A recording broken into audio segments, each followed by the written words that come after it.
एक खूप रॅशनल प्रश्न आलेला आहे. या प्रश्नाची रॅशनॅलिटी आपण चेक केली पाहिजे. राजेश जाधव नावाचे प्रेक्षक आहेत, त्यांनी हा प्रश्न विचारलाय. आज युवक मोठ्या आशेनं अभिजितकडे बघतोय. उद्या जर का अभिजित दिपकेंना अटक झाली तर त्यांची दुसरी फळी तयार आहे का, जे तुमचं आंदोलन पुढे नेतील? Very rational question. येस, दुसरी फळी तयार आहे. आपल्याला पुढच्या 1-2 दिवसात कळेल. आणि मी हे अजून कुठं सांगितलेलं नाही, मी ह्या प्लॅटफॉर्मवर पहिल्यांदा सांगतोय. खूप मोठा चेहरा कॉक्रोच जनता पार्टीमध्ये आज सामील होणार आहे. खूप मोठा चेहरा. बरं, मग त्याचा ऑनलाईन प्रवेश आहे का कॉक्रोच जनता पार्टीमध्ये?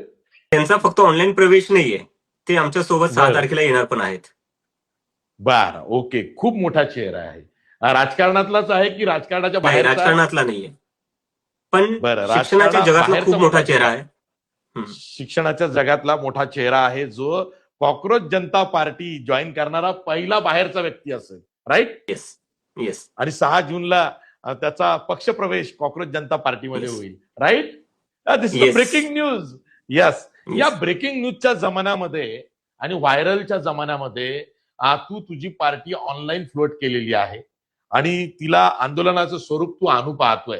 राजकीय पक्ष जर का कॉक्रोच जनता पार्टी झाली, आणि जेव्हा राजकारण म्हटलं की निवडणुकांचं राजकारण असतं, तर हे जे निवडणुकांचं राजकारण आहे ते अभिजित कसा लढणार हा प्रश्न मला विचारायचा होता. पण पुन्हा तो डिस्कनेक्ट झालेला आहे.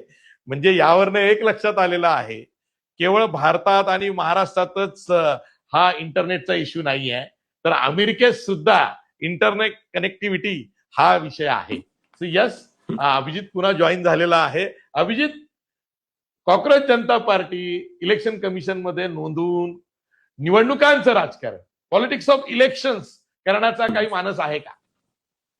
सर, त्याच्या आधी मला एक गोष्ट ही सांगायची की आपण निवडणुकांना फक्त पॉलिटिक्सला फक्त इलेक्शनच्या दृष्टीने बघणं थांबवलं पाहिजे.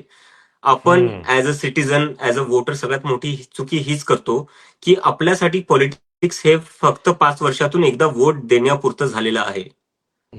कारण की जोपर्यंत तुम्ही पूर्ण 5 वर्ष पॉलिटिकली एंगेज होणार नाही, पॉलिटिकली अवेअर नसणार, तर 5 वर्षातून एकदा मत करून तुम्ही ही गोष्ट डोक्यातून काढून टाका की तुम्ही तुमची जबाबदारी केलेली आहे.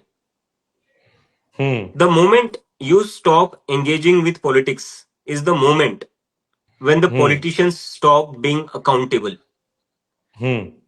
तर पॉलिटिक्सला तुम्ही 5 वर्षातून एकदाच मत देण्यापुरतं किंवा निवडणुकापुरतं लिमिटेड ठेवू नका. Politics is much bigger than that. आपल्याला रोज पॉलिटिक्समध्ये एंगेज झालं पाहिजे आणि जे काही देशात घडतंय पॉलिटिकली त्याच्यावर बोललं गेलं पाहिजे. Election is not the only thing. आणि त्याच्यामुळे हे सगळ्या पार्ट्या फक्त पॉलिटिक्सवरच त्याच्यामुळे या सगळ्या पार्ट्या फक्त इलेक्शनवरच लक्ष देतात आणि इलेक्शन आलं की जाम पैसा उधळतात. पण त्याच्यानंतर होतं काय? त्याच्यानंतर ना तुम्ही लक्ष देतात ना ते लक्ष देतात. तुझं असं म्हणणं आहे अभिजित की कोणताही राजकीय पक्ष आणि कोणताही राजकीय लोकप्रतिनिधी जो लोकांमधून निवडून गेलेला आहे, त्यांनी 24/7 365 डेज त्याचे टर्म्सची 5-6 वर्ष लोकांना अकाउंटेबल असलं पाहिजे. त्यापेक्षा मला वाटतं की लोकांनी त्यांना अकाउंटेबल धरलं पाहिजे. आपल्या इथे हे आहे की पॉलिटिशियननी अकाउंटेबल असलं पाहिजे, पण का आपण त्यांना अकाउंटेबल धरतो? नाही धरत. आपल्याला वाटतं आपण 5 वर्षातून एकदा वोट दिलं म्हणजे आपली जबाबदारी संपली. जर तुम्ही कोणाला जॉब देताय, मला त्याच्यावर अजून थोडं बोलायचंय.